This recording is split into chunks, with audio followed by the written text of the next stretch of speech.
DLS 금융상품에 투자한 분들이 대규모 손실을 볼 상황에 처했습니다.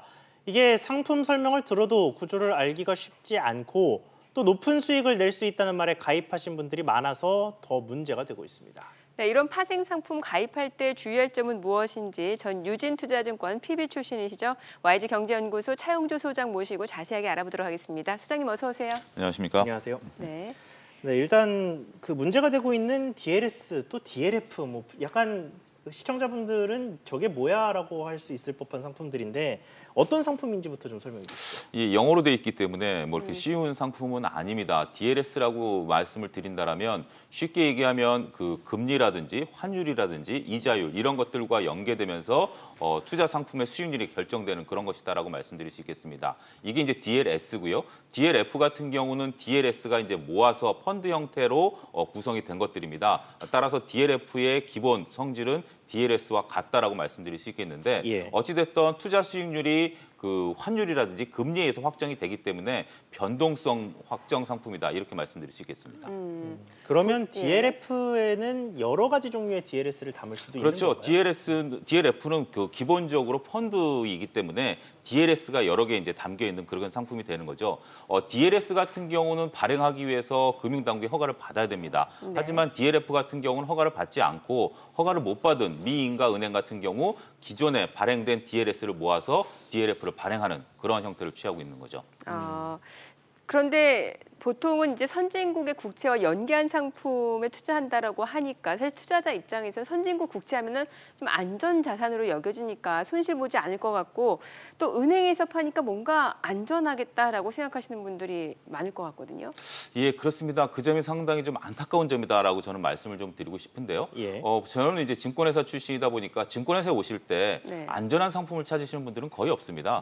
증권회사는 속성상 손실을 볼 수 있다라는 점을 명확히 이제 인지하시고 오시는데 은행에 가실 때는 이제 그러한 점들이 특히 고령층을 중심으로 해서는 안전하다는 거에 이제 중점을 두고 있죠. 하지만 이제 은행도 안전한 상품을 팔지 않은 지가 꽤 오래됐습니다. 여러분들이 가입하신 적립식 펀드라든지 아니면 해외 펀드 이런 것들이 다 위험 자산인 거죠. 그러니까 위험한 네. 상품들인 거죠. 여기에 이제 ELS나 DLS 같은 경우는 더욱더 위험성이 높습니다. 증권회사에서도 이런 상품을 팔 때는 굉장히 조심스럽게 판매를 하고 있는데 예. 단순하게 이번에 문제가 된 것들을 저도 이제 기사를 통해서 꼼꼼히 보니까 안전하다라는 것을 표방하면서 이제 그 물건을 팔았다라는 것이 문제가 되고 그 가입하신 분들도 물론 가입하신 분들도 알아보지 않고 가입했다라는 것이 분명히 문제가 되긴 합니다만 안전성만 두고 이런 상품을 가입했다라는 것은 양자가 서로 문제를 안고 있는 어떻게 본다라면 우리나라의 많은 투자자분들이 금융에 대한 교육이 안 돼 있다라는 점 이런 점들이 여실히 드러나면서 이런 문제가 불거졌다 이렇게 좀 말씀드릴 수 있겠습니다. 네. 그렇군요. 이게 상품 얘기로 다시 조금 넘어와서 예. 이게 어차피 만기 때까지 정해진 금리 구간을 유지하면 이제 이익을 보는 구조인 거잖아요. 그렇습니다. 그래서 뭐 가능성이 좀 상품별로는 낮은 것들도 있다고는 합니다만 혹시 금리가 회복이 된다면 수익률을 회복할 수도 있는 겁니까? 그런 것은 상품마다 다릅니다. 근데 이번 상품 같은 경우는 금리가 상승이 된다라면 수익률이 일정 부분 회복될 가능성은 있는 그런 상품입니다. 일정 부분 다행스럽다라고 저는 표현을 드릴 수 있겠는데요. 왜 이렇게 말씀을 드리냐면 어떤 상품 같은 경우는 금리라든지 주가 수준이 일정 부분을 터치하고 나면 아무리 다시 주가라든지 금리가 올라간다 하더라도 회복을 못하는 상품도 있습니다.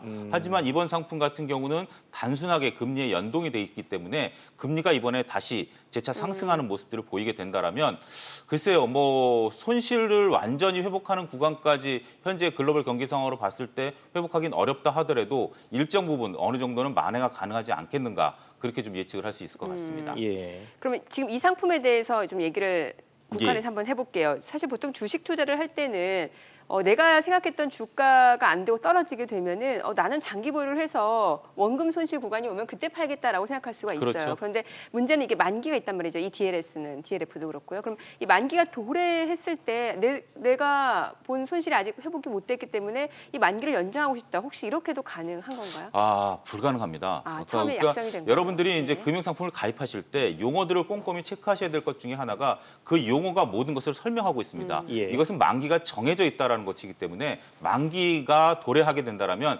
상품은 없어지는 구조가 되고요. 따라서 그래서 이 상품이 위험하다라는 게 기다릴 수 없다라는 것들이 상당히 소비자들에게, 그러니까 투자자들에게 안타까운 점을 자아냈다. 그렇게 말씀드릴 수 있겠습니다. 네. 자, 이게 투자를 했다가 손실을 입을 수 있는, 그러니까 가능성이 높아지신 분들이 있으실 텐데 이 어떻게 해야 될지 좀 설명을 드려야 될 것 같은데요. 이게 뭐 가입 당시에 작성했던 서류를 찾고 뭐 뭐든지 해야 되는 상황인 건가요? 별로 그렇게 큰 도움은 안 된다라고 말씀드릴 수 있겠습니다. 지금 현재 서류 같은 경우는 이미 은행에 다 원본이 보관이 돼 있고 부본을 이제 그러니까 복사본이라든지 아니면 카피본을 여러분들이 갖고 계실 텐데요. 이런 부분들은 그 현재 지금 크게 여러분들에게 도움이 되지 않는다라는 부분들 그런 부분들을 좀 말씀드릴 수밖에 없는 그런 상황입니다. 그럼 많은 분들이 그럼 혹시 내 상품은 괜찮나? 뭐 ELS도 그렇고 DLS도 그렇고 종류가 워낙 많다 보니까 좀 체크하려면 내 상품 괜찮은지 체크하려면 어떻게 해야 될까? 어떻게 가입한 은행에 지금 이제 또 문제가 될 수 있는 게 홍콩 문제가 불거지게 됨으로써 홍콩 H 지수를 기반으로 한 ELS 같은 경우도 문제될 가능성도 현재 대두가 되고 있습니다. 예전에도 한번 그랬었잖아요. 예, 그렇습니다. 그런 것들이 지금 만약에 뭐 그렇게까지는 가지 않겠습니다만 지금 뭐 블랙스완이라는 게 당연시되고 있는 상황이기 때문에 홍콩에 만약에 그 중국 군대가 들어와서 홍콩 증시가 무너지게 된다라면 ELS도 문제가 되는 것들이죠. 따라서 그러한 것 상품에 가입하신 분들 같은 경우는 여러분들이 가입한 은행이라든지 증권사에 문의를 하셔서 언제부터 손실이 발생하고 손실이 발생하기 직전에 해지를 하시게 된다라면 물론 수수료가 높습니다. 5에서 7% 정도 수수료를 내셔야 되긴 합니다만 그런 것을 각오한다 하더라도 5에서 7% 정도에서 내가 손실을 자를 것인지 아니면 손실 구간으로 들어가서 손실을 더욱더 확대시킬 것인지 지금은 심각한 고민을 하셔야 되지 않을까 그렇게 말씀드릴 수 있겠습니다. 그렇군요. 자, 그런데 여기에서 아예 그 예전에 무슨 상품을 가입은 한 것 같은데 뭔지는 잘 모르겠고 이런 분들이 계시다면 뭐 어떤 식으로 대처법을 좀 찾는 게 좋을까요? 이런 분들 특징이 저한테도 많이 여쭤보시는데 전화를 은행에 하기는 해야겠는데 뭘 물어봐야 될지 모르겠다. 뭐 이런 분들이 좀 있으시거든요. 그런 부분들은 이제 전화를 하시기보다는 직접 그 영업장을 방문하시는 방법이 가장 좋습니다. 신분증을 가져가시고 영업장을 방문하셔서 내가 지금 거래하고 있는 내역을 좀 뽑아다오. 그래서 어떤 상품들을 가입하고 있는지 어떻게 지금 진행되고 있는지 그런 것들을 확인하시는 게 아무래도 조금 뭐 시간을 좀 내셔서 발품을 좀 파시는 게 아무래도 도움이 되시지 않을까 말씀드릴 수 있겠습니다. 한눈에 어떤 상품 가입됐는지 조회를 해볼 수가 있겠네요. 그렇죠. 자신의 신분증을 가지고 가신다라면 은행이라든지 증권사 자신들이 거래하시는 데가 아무래도 한정돼 있지 않습니까? 그런 데를 좀 시간을 좀 잡아서 발품을 파시는 게 좋지 않을까 말씀드릴 수 있겠습니다. 그렇군요. 조금 다른 이야기인데요. 이게 ELS 같은 상품들 중에 원금 보장형이라고 적혀 있는 상품들도 본 적이 있거든요. 그렇습니다. 이게 정말로 원금 보장이 100% 되는 건가요? 100%가 이제 이 단어가 주는 이제 의미가 상당히 중요한데요.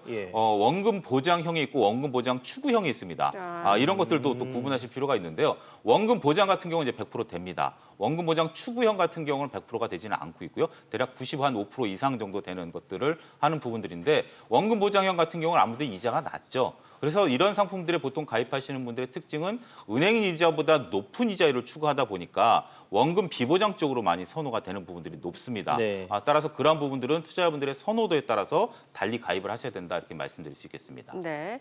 자, 이번에 문제가 된 그 우리은행에서 판매한 DLF 같은 경우 이제 독일 국채금리 연동된 파생 상품 아니겠습니까? 그런데 사실 이게 분명 그 추천을 할 때 이렇게 얘기했을 거예요. 독일 국채는 워낙 안전 자산이다 보니까 국채 금리가 앞으로 내려갈 일은 없을 거다. 그러니까 손실 가능성은 낮을 것이다. 이런 얘기를 분명히 들었을 거란 말이죠. 그러면 투자자 입장에서는 이게 원금 보장은 아니더라도 손실 가능성 낮다고 하니까 수익은 3에서 5%. 그럼 가입하고 싶어진 욕구가 있거든요. 어떤 부분을 체크를 해야 되는 건가요?